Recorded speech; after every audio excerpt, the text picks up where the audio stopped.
Hello and welcome. My name is Carol Carter, and I'm the founder and CEO of Global Minded. We are delighted to have many celebrations this month of incredible women who are changing the world. And today, this is Dr. Paul Miller's monthly session for K-12 leaders, and he has some extraordinary women, so you're in for a treat. But for those of you who are watching for the first time, or you're sharing this with your circles, following this event, Global Minded is about creating a capable, diverse talent pipeline to get more women, leaders of color, first gen to college, any way that you can define diversity, it's how we define it, into the education, economic mobility, and leadership pipeline. And we do this through an annual conference that will be June 22nd, 23rd, 24th in Denver this year. So we look forward to seeing you in person. We do it through these monthly equity events that are free and are used in companies and classrooms, lots of places where our young leaders can see themselves in the kinds of people who you're going to meet today. We also do it through Inclusive Leader Awards across 15 different sectors. And we have a daily newsletter, and our newsletter editor, Maddie, happens to be also a teacher, and she's one of the featured people today. So you're in for a treat to get to meet her as well. So without further ado, thank you for joining us. And Dr. Miller, welcome, and welcome to your incredible guests during this month where we're celebrating women. Oh, thank you, Carol. Thank you for having us all here. Welcome to all the beautiful people on this call. We are here to celebrate women this month, and we are here to also talk about women in education, and we're also going to transition and discuss a little bit as to what do we think as these powerful, successful women, what contributions, what can we you all, because I'm not a woman, but I love the women, is that what can you all do to really help change the educational system? And because I think we all can recognize that there is probably a strong need for change, because we are ranked, I think, about 27th in the country and in the world, rather, and we need to do something a little bit differently because it's not working. At least that's my personal opinion. So I'm Dr. Paul Miller. I'm going to give everybody on this panel today about 60 seconds to introduce themselves, to tell us who you are, what do you do, why you're here, and that can look however you want it to look. And I will start with Miss Jade Tenner. Who are you? What do you do? Why you're here? She's like, oh no, why do I have to go first? But go ahead, Miss Tenner. Good afternoon, everyone. My name is Jade Tenner. I am the founder of the One Unified Resource Foundation, or our foundation for short. And our biggest initiative is mentorship for young men. We work with local ISDs, community organizations, and athletic programs to provide mentorship to young men in the DFW area, specifically young men ages 12 to 21. So although I'm not an educator, I mean a teacher at every day, the mentorship and the framework that we provide to these young men is in addition to what the teachers are offering.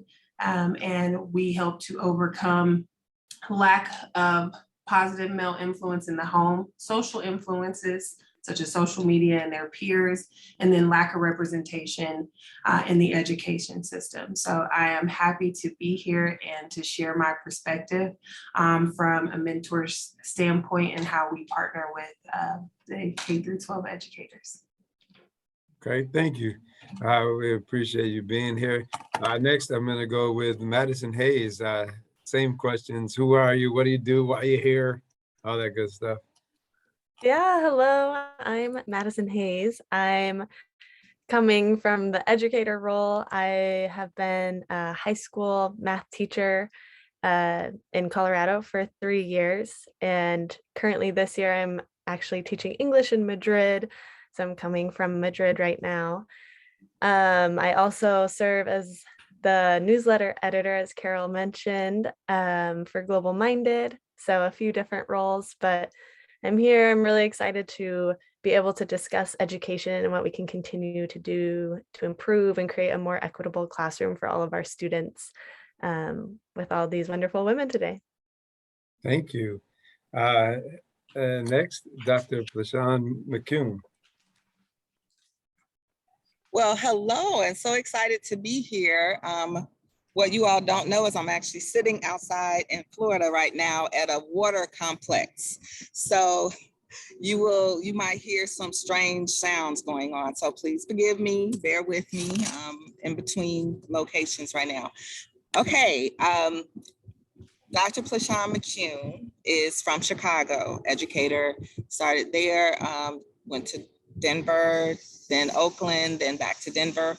I have been a teacher, a school counselor, an assistant principal, and district administrator. And I wrote a book called Trauma and Post-Secondary Success with a focus on how we stop making excuses about what our students can't do because they live in a horrible space or have had some bad experiences, but how we can help them be successful. And I am currently the executive director of Higher Learning U and the chief leader of AAYLS, which is why you see my background. That's our logo for our program. Thank you. Very good stuff. Thank you. I got to get a copy of that book. It sounds like it would be a very strong, interesting read that a lot of people could benefit from. Last but not least, we have Miss Yamika Bennett. All right. Well, thank you. First of all, thank you for inviting me. I'm so glad to be here. Excited about this. Thank you, Global Minded. I am Yamika Bennett. I'm the executive director of the New York Charter Schools Association. The association represents schools statewide throughout New York State. It's about 300 schools serving 170,000 students. We support schools, whatever they need, wherever they need them. We try to provide that support, including, whatever we can do to help schools and school leaders talk to each other, for staff, for educators to come together. And really all of this is in service to the students, in service to education. And I am a passionate charter school supporter and advocate. I think charter schools in particular offer an opportunity for people of diverse backgrounds, people of color and others to start schools and to improve the quality of education for everyone. So I'm all about that. I may talk ad nauseum about that. And really wherever a child sits, whatever type of school it is, whether they're homeschooled, private schools, public schools, public charter schools, that they get the best education that they can receive. And it's all of our jobs as adults to help deliver that wherever they are. So that's what I'm about. That's who I am. Got you. Well, thank you, ladies. It's an honor and a privilege to have you here. Let's ask right now, and anyone can take this question, but why did you guys choose the career path that you chose? Give us a little insight into it. Anybody can give a shot at this. I'm going to start with, I'll start with Madison. Madison, I'm picking on you first. Why did you choose your career path? I kind of just stumbled into education. I think I enjoyed math. I enjoyed being around people and helping people and working with people. And a lot of the math careers I was looking at were not super social or engaging with other people. And in talking to all my mentors who were my teachers at that time in high school, they all had been in a different role prior to becoming an educator. And I kept hearing the same story of, I was in engineering, or I was doing computer science, and then I became a teacher. And I was kind of like, well, what if I just skipped the first step and went right into being an educator? And so I did. And I think as soon as I made that decision throughout my educational journey in college and in graduate school, it just every day became more clear that it was something I'm super passionate about. I think now being an educator and entering the field as a young teacher, I think I view my role as one that's not taken lightly. I think there's a lot of power in being an educator, and we have a lot of responsibility in the ways we can support and shape lives, good and bad. And so I think every day walking into the classroom, it's just knowing that regardless of what's happening in my students' lives, whatever they may go home to or whatever they may experience in the classroom, I have that 1 hour or hour and a half with them, and I can use that to support them and transform that little sliver of their day the best I can. And so I just love being with students and getting to support the next generation that's coming up. Thank you. Anyone else want to tell us why you chose your current career path? Well, I can speak to that. I didn't necessarily choose this career path. It kind of chose me. I have been in nonprofits for a while and started doing small philanthropy projects around the city myself, just to kind of give back, get acquainted with people in the area. And I participated in a bowl-a-thon that a local radio station puts on here every year that benefits a domestic violence coalition. And during this event, a young man got up and spoke about the time with their abuser and how him and his mother were both shot. And then they found help through Women Called Moses Domestic Violence Coalition. Shout out to Miss Deborah Bowe. She's my mentor. I love her to death. And in that moment, it made me cartoons and all the sparks and light bulbs and things are going off in that moment. It made me realize that men go through things as adolescents that if aren't dealt with properly, if they don't have outlets, if they don't have the proper tools to communicate these issues, shape the men that they become. So how can I be the connector to help them find the right avenues to let out these issues or talk about the traumas that they may face? And so that is how the One Unified Resource Foundation was created. And now, as we continue to grow, I'm very passionate about the work that we do, the men that are participating and giving their time, talent, and treasure to pour into these young men, and the success of the young men, whether it is, participating in activities at school or bettering their grades or wanting to, do other activities with their peers, bettering their relationships with their teachers and their parents. We provide a different framework outside of the education system that will give them a sense of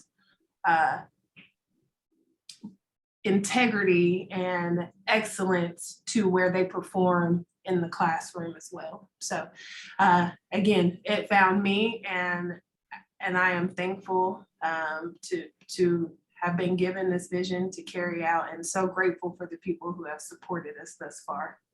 Well, thank you. Yomika or Prashan? Sure. So I'll just add, riff off of that. I agree. It found me, right?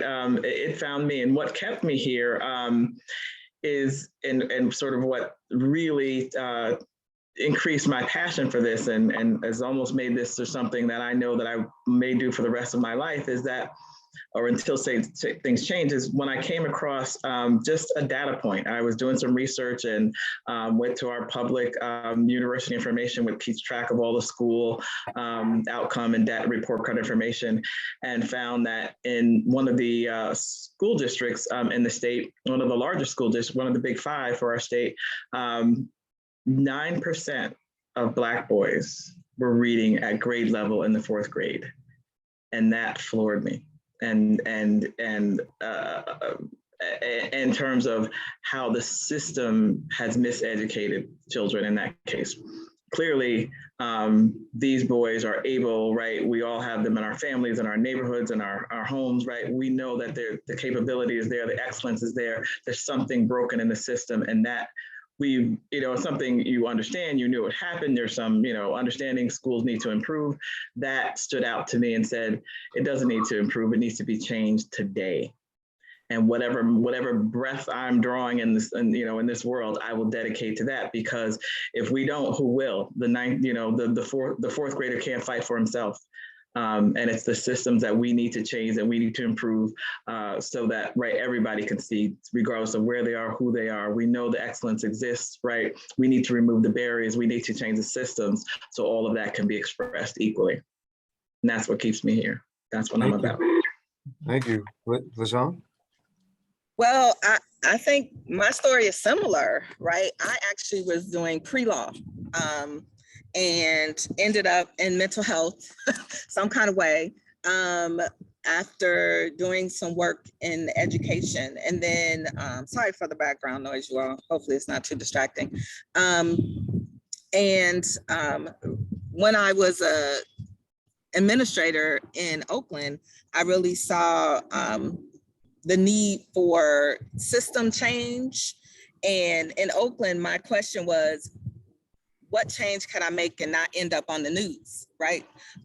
Because they were all about, if you do anything, step out of line, any kind of way, putting you in the news. And so when I heard that the things that I wanted to change in the schools, I would not end up in the news, but that I might get some parent complaints. I was okay with parent complaints with trying to change the system that wasn't working for kids, where I had 90% of my 3,000 students failing or going to jail. I said, okay, this needs to change. And so that kind of led me to writing the book, in addition to what I saw in Denver public schools, similar to the last speaker, Yamika. The data points in Denver public schools, the focus was on Black boys, but the data points actually showed that Black girls were doing worse. And when I saw that, while I was volunteering with the Black Male Initiative, I said, I am grateful for the things that we're doing for Black boys, but no one's paying attention to Black girls. And the data is showing that they are really struggling. They were increasing the numbers of Black girls being expelled and sent to jail, but no one was talking about it. So that led me on the current path, which is leading the African American Young Lady Summit program, and really trying to change the system so that the system is responsive to the mental health needs, the social emotional needs, the cultural needs of African American children and families in Denver and actually across the country. Oh, thank you, ladies. It definitely gives us a little insight into who each one of you are. Now, all of you have been and already established some success in your own right. So what's the secret to the success you've had? And has it been harder because you're a woman? Like, why or why not? Do you think that makes a difference? And, whether you're a Black woman, whether you're a white woman, whatever you are, does that make a difference? Like, what's the secret to the success? And has it been harder because you're a woman? All right, Jade, I'm coming to you. So the secret to my success is one, my faith. Again, because like I said, I didn't go looking for this, it found me. So I know that I'm carrying out a mission that is way bigger than me. And the people, as I'm walking and following instruction, there are people that are in my path that are supposed to come along on this journey with me. And they have all been so supportive and so willing to give of themselves towards this mission. And it just makes me so emotional because I'm very passionate about, what we got going on.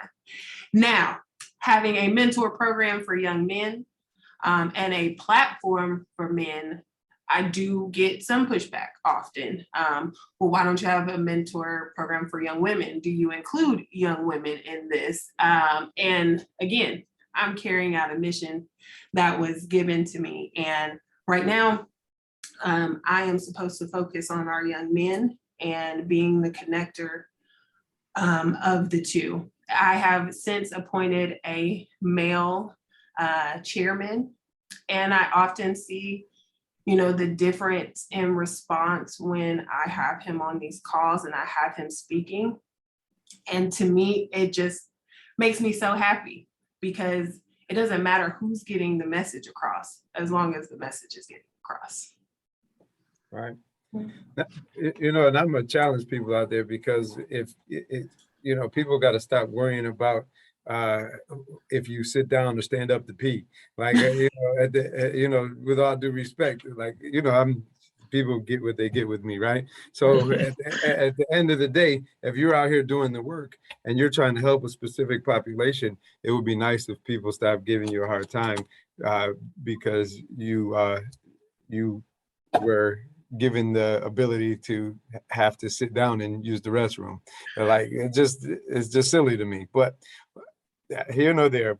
Anybody else with the secret to your success, and has it been harder or not because you're a woman?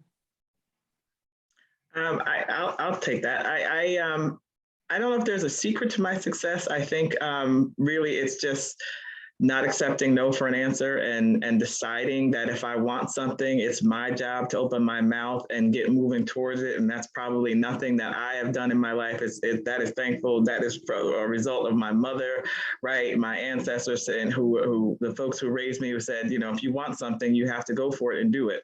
And then having the courage to do so. I'm not saying that was always the easy way to do it, but when I was afraid, to remind myself to have the courage, and even if I'm not courageous enough, do it anyway. And you worry about all the fears and all the crying and all whatever's coming afterward. And that's been very helpful to as each opportunity for me came along. I found the more that I asked for something and worked to get it and, opened doors and kicked open some doors in some cases, the success will follow, right? Or good lessons will be learned. How about that? So either way, that I think that if that's a secret, that was the one for my success. Has it been harder for a woman? Absolutely. Absolutely. Across the board, but you are who you are. So you have to, all of who you are, what you do, you bring that with you wherever you go and you make it work. Yeah. Right. Now, Madison, what do you think? Yeah, I resonate a lot with Yomika and Jade. I think I completely agree. The secret to success in general, or my success, I suppose, if you want to call it that, is community and my family. Like, I think without having that support system, it would be impossible. And education is hard. Working with youth is hard, especially challenging the systems we have in place is hard, and it takes a toll. And if you do not have avenues to support yourself and fill you back up and help carry you when you're on the ground, you just can't do it. It's not sustainable. And so I think having grown up with a family and community that's always supported me and encouraged me to dream big and to just go for it and take risks and pursue the scary things has inspired me and challenged me to continue to do that. And I'm really grateful for that, because I think, especially being a woman, sometimes that isn't the narrative that young girls are told. I think acknowledging I am a white woman and the privilege that comes with being a white woman, I think I have definitely faced challenges, but I do have the privilege of being white too when I'm in a room. So being a woman has, of course, presented challenges in education, especially when trying to push for change and working with a lot of leaders who are typically male, at least in my experience. But as everyone's been saying, it's kind of, this is what we're born into and what I've been given. And I also view it as trying to model to my students, even if you aren't the loudest voice in the room, just keep talking, and hopefully someone will hear you, or you have that community behind you too, who's going to amplify your voice. And the community is so important. No, I'm hearing themes like perseverance, community, family, kind of leaning on those things. Now, Dr. Pleson, now I got a question for you.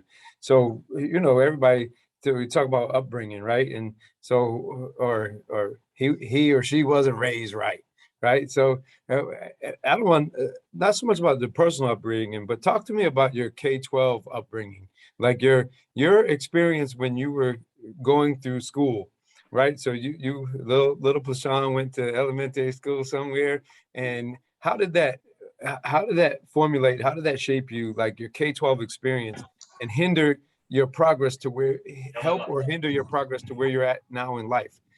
Like what? How did your K-12 education raise you? Okay, so wow, I don't know if we have enough time for all of it, but I'll try. I do want to mention that my faith, like some of the other people, some of my other sisters here have shared, has been the driving force and the only reason why I'm successful, because I have been obedient to God telling me to go one way or another. And because of my obedience, he's continued to open up doors and tell me what I should do and shouldn't do. So that's my secret to success. If you were to say that my life was successful, as far as my journey, I guess that actually adds to that. So I was raised on the south side of Chicago. And if anyone understands or knows about Chicago, you would know that that is a very difficult side of town to be raised on. And you all will see water in my glasses because it's actually raining outside. So yay, it's fun. And I attended both public schools and Catholic schools, and actually was involved in gangs and all kind of things that would say that there's no way this little Black girl from Chicago will be successful. But I had some really amazing teachers, some neighbors that believed in me, and despite whatever I was doing or going through, putting myself through, they would encourage me and pour into me that I was still going to be amazing. One of the most important people that didn't give up on me actually was my senior English teacher, who was one of the only white teachers that I had in my life. And I would come to class sometimes ill. I would miss school a lot and actually failed the 4th grade because I was in the hospital. And so I had teachers that were like, you will not fail, you will catch up, you will not fail. And so they drilled that into me. They made me work harder. They gave me extra work. Back in the day, I got some spankings because that was when teachers actually could still use the rod to unspoil the child, right? And so I had some teachers who said, you want to visit with Smokey? And I was like, no, ma'am. They did not allow my circumstances to dictate my success. And so I thank God for putting them in my life. And then just, I think, not being afraid to fail, because I came from failure, right? So much of my life could be described as failures, right? And different things in my community. And so I think God just put in me, just do it and I'll take care of it, right? And so some people don't succeed or don't push or don't try because they're afraid to fail. I really didn't have that. I knew that God would pick me up and help me to move to the next level, and that failure was just part of the journey. And so, yeah, I think I went to one of the worst schools in Chicago, which actually doesn't exist anymore, Robeson High School.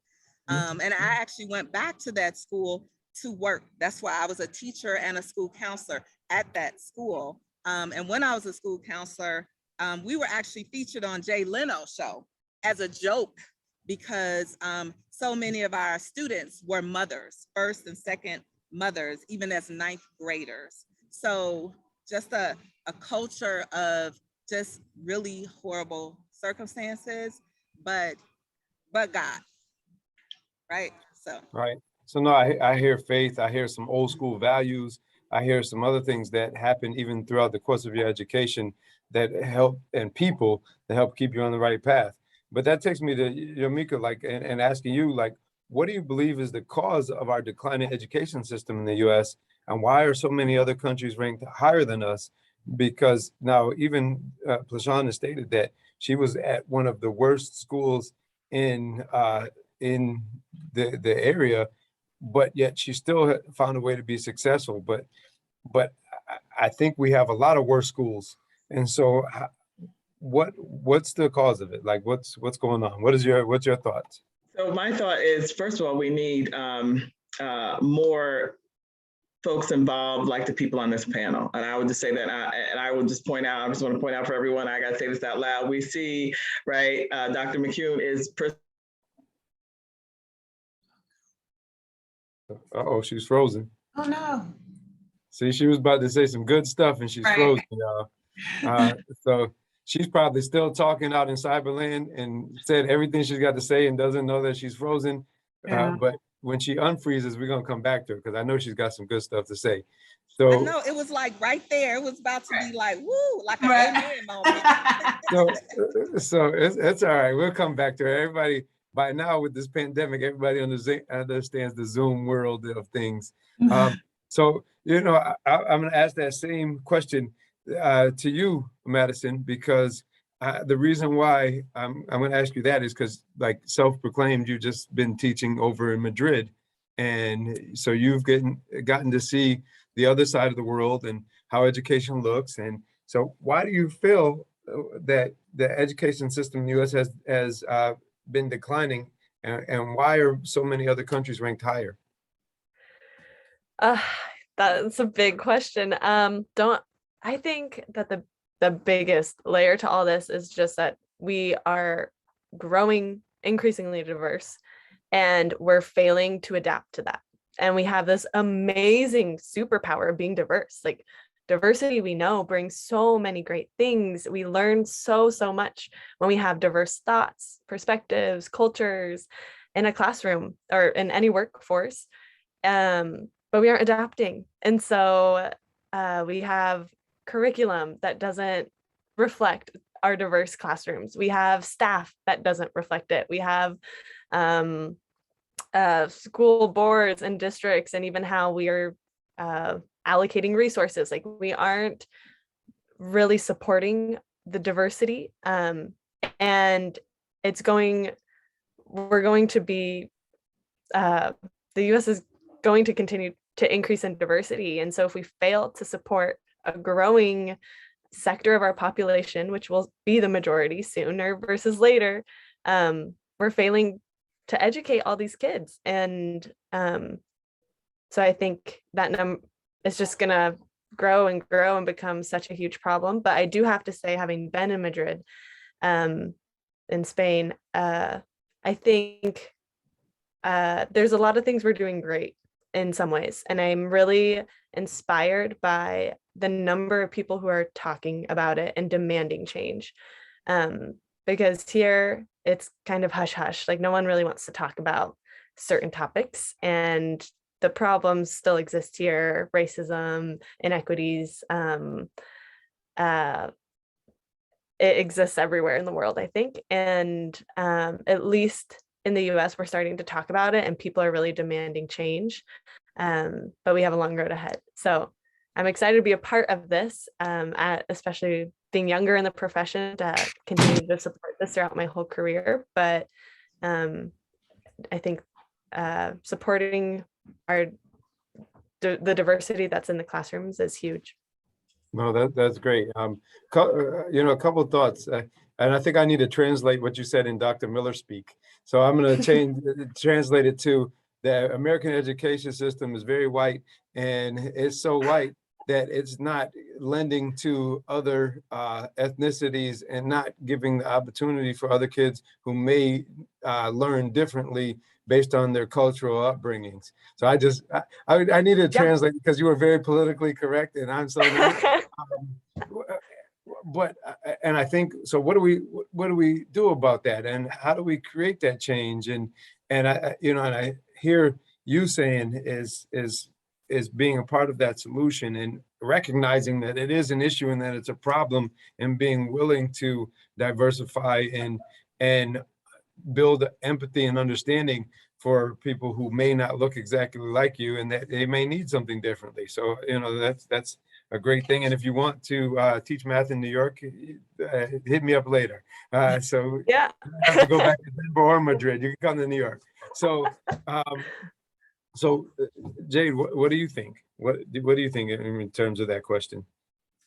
I'm definitely going to piggyback off of Madison and then your version of what Madison said as well. But there are also a lot of outlying factors that affect how these students adapt to the classroom, or how they, as you said, how they learn, from their cultural upbringing to the amount of support they have in the home, to the amount of responsibilities that they have in the home.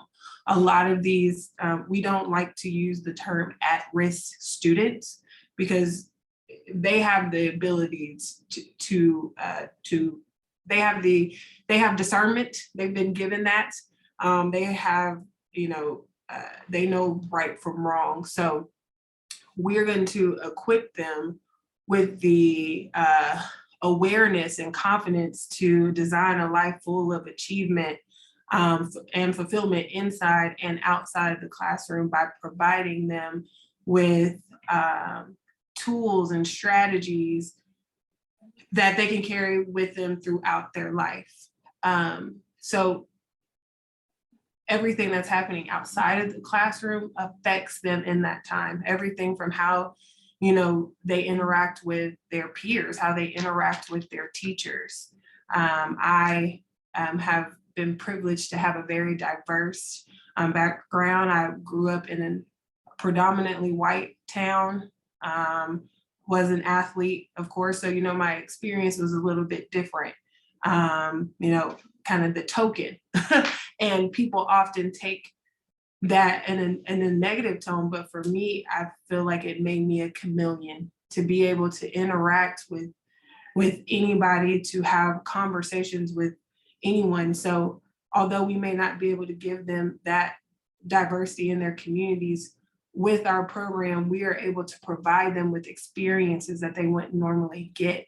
This makes them excited to go to the classroom. This makes them excited to interact with their peers and their teachers. So I think yes, the education system has a lot of work to do, but we have to think of these students as not just students, they're people. And it's a holistic approach to what we're providing to them.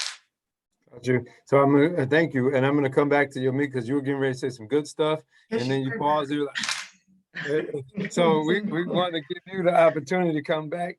And so what do you believe the cause of the declining education system is in the U.S., and why are so many other countries ranked higher than us? We're like, well, what?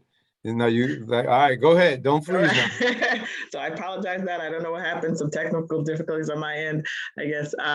So what I was going to say is really that we need more people who are engaged and at the level of understanding that there are systematic issues, and that we need to change that from a system level. That and I just heard the last part of what Jade was saying, and that our children are not broken. Right? The system, right, is not responding to what children, families, communities need, and that's what needs to change. And that takes courage. Systems have been along for much longer than we have, but we need that level of commitment. We need that fierce fighting to be able to articulate what's wrong, to fight to make that change. And I think we just need more people like who are on the screen today. More people that I believe probably Global Minded is reaching out to be a part of that change. That's absolutely what we need. We have all of the resources in terms of the good people and the students ready, willing, and able. We need to find the solutions to make all that work together. And create those effective education systems for everyone, regardless of race, zip code, background, et cetera, et cetera. And I think a combination of what you ladies are saying, rather, is that it's so I think is a big issue, and especially that it's become very adult centered.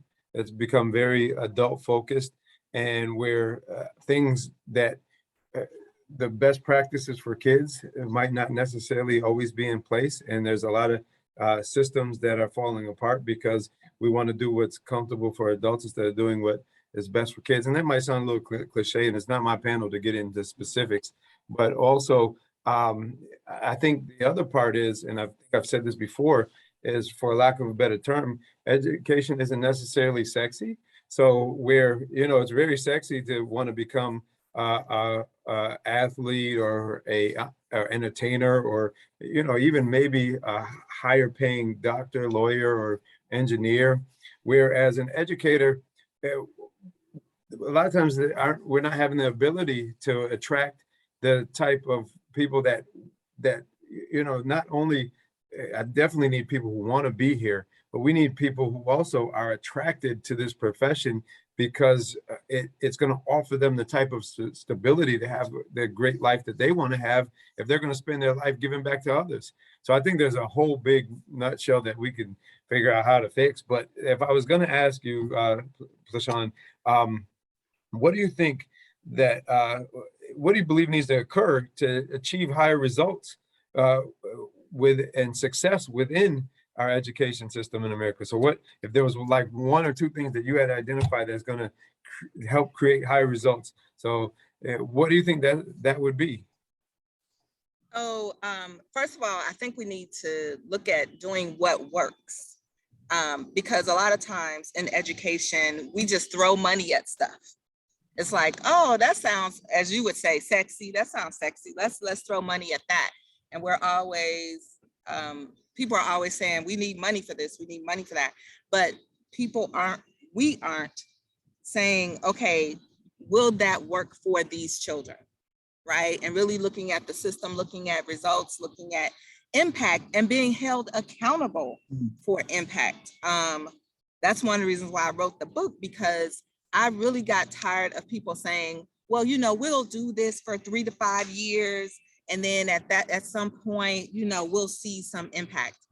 I was able to change around my school of 3,000 students in Oakland in 3 months, right? And so our children don't have time for us to experiment on them, right? Like we need to try new things, yes, but we need to also look at what works and expound on that, and not just start from scratch all the time.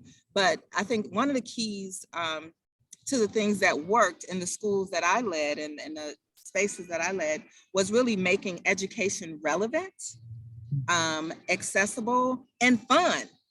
So I think, speaking to some of the things that my other panelists said, it's more like a male Eurocentric point of view on how we do education. And even most white students don't necessarily enjoy school. So how do we make it relevant? How do we make it important to them that they want to invest their time and energy in? Because if it's relevant and important, then they find it fun. So it doesn't have to be a video game type of fun. It doesn't have to be a TikTok type of fun, but it can be something that shows them how important they are, how smart they are. One of the things that we did at one of my schools was the project-based learning. The project-based learning was so impactful. I told my engineering teacher, he was like, these kids can't do calculus. They can't do all this higher order math. And I said, start with the project first, like have them build something and then have them unpack it with the math instead of the other way around. Make it relevant for them. Why are they even doing this math? Like they want the rocket to go higher. Okay, so what kind of math do they need to do in order for the rocket to go higher, instead of doing it the other way around? A lot of times, especially people of color, we're more hands-on, more like, how is this gonna work? Unpacking it, doing things like that. But really sticking to learning what works, and then doing that, and then holding yourself and the systems accountable for doing what works for students and adults.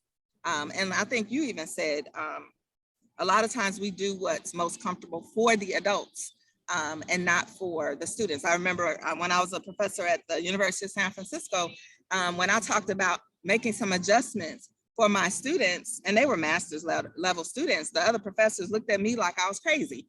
And I'm like, okay, I'm here so that they learn, right? And so I want to make adjustments to make sure they get the content. And they don't have to figure out my learning style or my teaching style, you know, but that was just from my background. You know, that's my passion.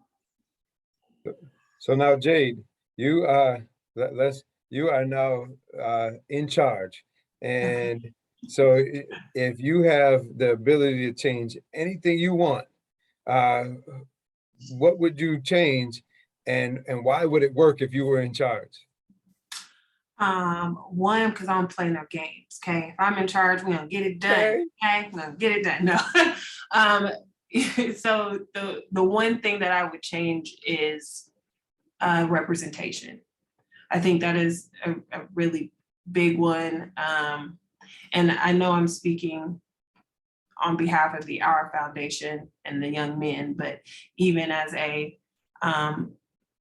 Black woman going from, you know, K through 12 to higher education, not seeing other Black, there were none in my K through 12 journey. And I didn't find other Black educators until I was in my junior year of college.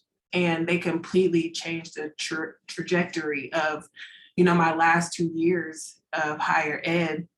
And I just think if I would have met them, you know, my freshman year, or if I would have met them as I was, you know, transitioning, how different my college experience would have been. Now, I was an athlete, so again, not the traditional, you know, higher ed experience. So I think that is, you know, one thing that we are attempting to assist with. Our men are not necessarily educators in the school system, but they're educators on life experiences. So again, we provide, you know, providing that holistic approach and not just, you know, student focused, memorize these things and regurgitate this information that you're getting. But, you know, our framework focuses on finances, relationships, appearance, mental and physical health, goal setting, execution. You have to teach these students these things in the way that they learn and receive these things for them to be able to apply. Again, all of these things affect that grade on that piece of paper. But does that grade on that piece of paper actually transfer with them throughout life to make them, you know, successful, viable people as they continue to grow older? So my answer is, one, it's gonna work because I'm in charge, and two, again, over, you know, lack of representation in the education system. So, you know, what I got out of that too is that you're saying that there are often quite a few restrictions on what it takes for someone to be an educator, and also restrictions on and a very set way of thinking of what needs to happen if this person is going to be an educator, and what are their credentials. Here's what needs the parameters that need to be set, and in some cases understandable. Like, you're not going to let a surgeon go be a surgeon who's not qualified to be a surgeon, right? So I'm not advocating for unqualified people, but just maybe there's this, you know, big government setting these structures of how many tests you got to take, and how many what are the standards that are being set, and is it really happening by the people that need to be setting it, and can even those people who need to be setting it, are they able to be educators? So I mean, how do we fix some of that? Because a lot of it, if we're being honest, these requirements are being set because of money and business, right? These tests are in place so that you can keep lobbying for your favorite you know, senator or congressman, and so that you can because you're making donations, and I mean, let's call it what it is. So how do we change that? Because, or do you guys even agree with me or disagree? What are your thoughts? I want to piggyback off of something you said earlier about, I believe it was you, about attracting people into this profession. When we're thinking about the system, although we're talking about the students, as we know right now, a lot of things that are going on are on the teacher side. Teachers not wanting to, they don't feel safe, they don't feel respected, they don't feel supported. And that is a trend right now. So how are we making being an educator attractive to people of color, and it representative of that area or region or demographic that they're in? How do we make that quote unquote sexy for people to want to educate and be in that system? So I think that it's an issue on both sides, not just for the students, but also the ones that are dedicated and giving their time to these kids. Well, thank you. Anybody else want to chime in about that? I know I said a mouthful, and I'm talking about the government and all kinds of stuff I probably shouldn't be talking about, right? But Well, I don't know about the government and all that stuff, but me and my husband get into it a lot because I say that educators should be paid like athletes, because we actually do what matters and they entertain. But our country loves entertainers and loves to be entertained. Just look at the level of drug addiction, right? Alcoholism and all that stuff. Like, we need to be entertained away from our lives. But I think if we actually valued the contribution of educators, more people, diverse people, would want to be in that space. And if actually educators enjoyed their jobs as well. But right now, I don't think there are a lot of educators that are really enjoying this ministry of education, because for some reason, teachers and educators have become the enemy, almost the enemy of the state, where, parents think that educators are the enemy. I think I heard that there was some people trying to legislate lesson planning and all kind of things where educators are not the stars, right, that we should be, especially because we're the ones that spend more time with kids than even their parents. And the fact that we are not seen as the superstars, as those people who are committed and love them enough to show up and pour into them, is challenging. On all levels. So we could always get into the political side of testing and all the ways that people try to keep people of color out of the education space. But that's my little 2 cents that I'm sure it will be an ongoing debate with my husband forever. Madison, what do you think?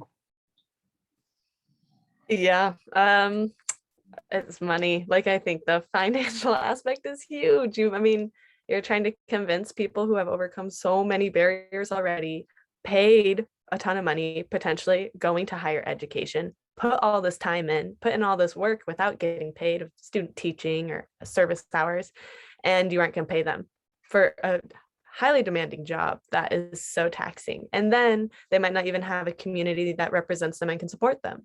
Why would you go into that career? Like, it's it's clear, it makes sense. So I think having that representation, like Jade, you were saying, representation is going to change it all. It's how we're going to have all students represented and supportive, and representative to the communities that the schools and teachers are working in or educators are in. But I think, I feel like a hard pull being an educator of, you get the compliments of like, oh, well, it's such like a selfless job, like, congratulations, like, thank you for doing this hard work. But then people turn around and aren't there to support you. And it's also like, yeah, it is kind of selfless maybe in a way, but this is a profession. I have a degree and I have multiple degrees in this.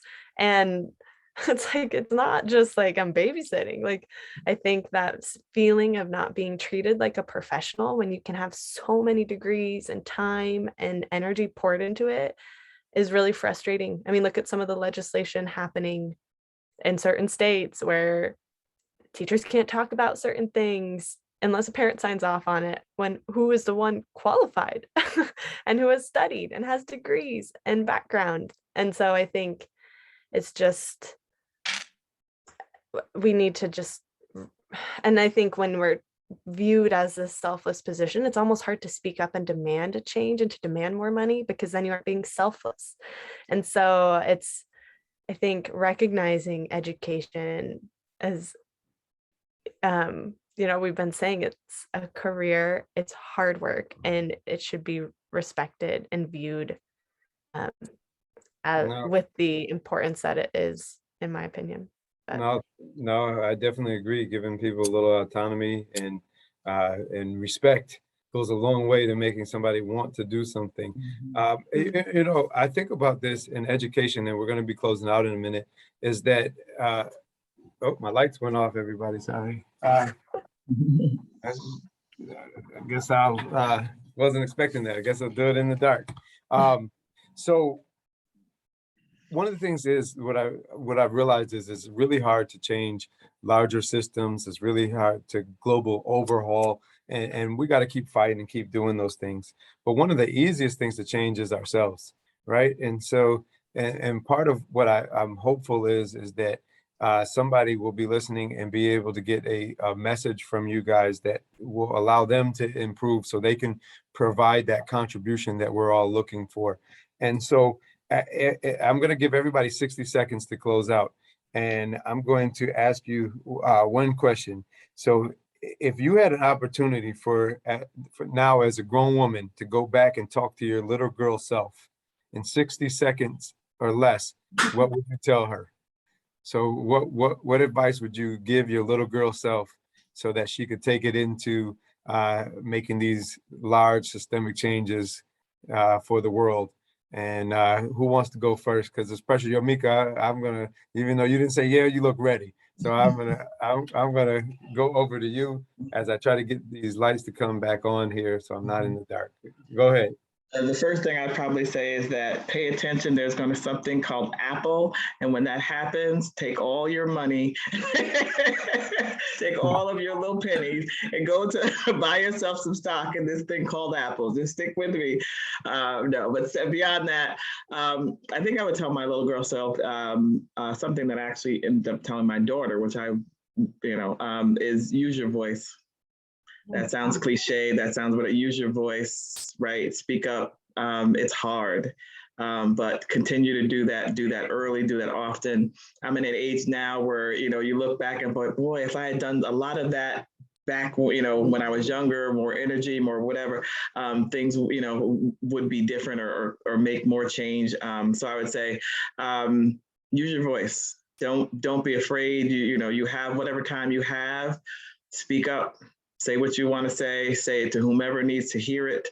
Don't be afraid, don't be ashamed. And as Dr. Mccoon said, right, you will learn from those mistakes. They will help build who you're going to be in the future, make those mistakes, and grow and learn from that.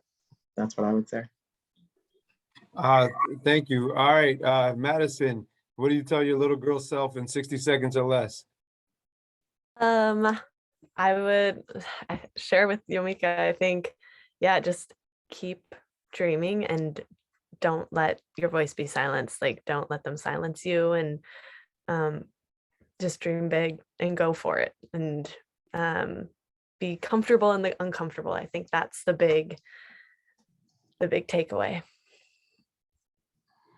Jade? What I would tell my little girl self is what I tell my big girl self is you can literally do whatever it is that you want to do. Keep going, just keep going. And it's not unfamiliar for me to say this. I'm sure I said it in my head as a young child, because I'm tired of, running and going to practice and studying, and then got to come home and do dishes and stuff. It's always just keep going. you can do whatever you want to do. And I'm doing it. So. Dr. Prashan Mccoon. I would tell my little girl self to ask more questions and not stop until I got all the answers that I needed, despite the way other people judge my questions. Because a lot of times people will judge your questions as a challenge. I know that happened to me, so I can't speak to someone else, but throughout my life, people would judge my questions as a challenge to them for some reason, instead of me needing the answers for myself. And so I would say to my younger self, keep asking the questions. If something looks funny, doesn't feel right, ask the question. If someone doesn't give you the information you need, don't stop with that person. Go ask someone else the same question until you get the answers that you need. Because if I did, Yamika, I would have had that Apple stock, sweetie. I have it now, but I would have had it back then. So yes. Well, I think you guys have done a wonderful job articulating some very strong, powerful messages today in honor of Women's Month and education, and represent just yourselves and everybody else really well. And I'm just grateful to have you all on here. Thank you for your words of wisdom. I am going to turn this over to Celeste Gardner so she can close us out. Thank you, Paul, and thank you, everyone. Really a great discussion. I appreciate your time and energy on this important topic. And we hope you all come back next month for Paul's sessions. He has a monthly here on Global Minded. And we hope that you can join us at the conference in June here in Denver, which will be live, so really special. Thank you, everyone, for participating. This will be posted on our website as well as on our YouTube channel and in our daily newsletter for a while, so people can access it. Thank you again. Thank you, everybody. Thank you. Nice to meet you all. Nice to meet you all. Thank you. It was great. Thank you.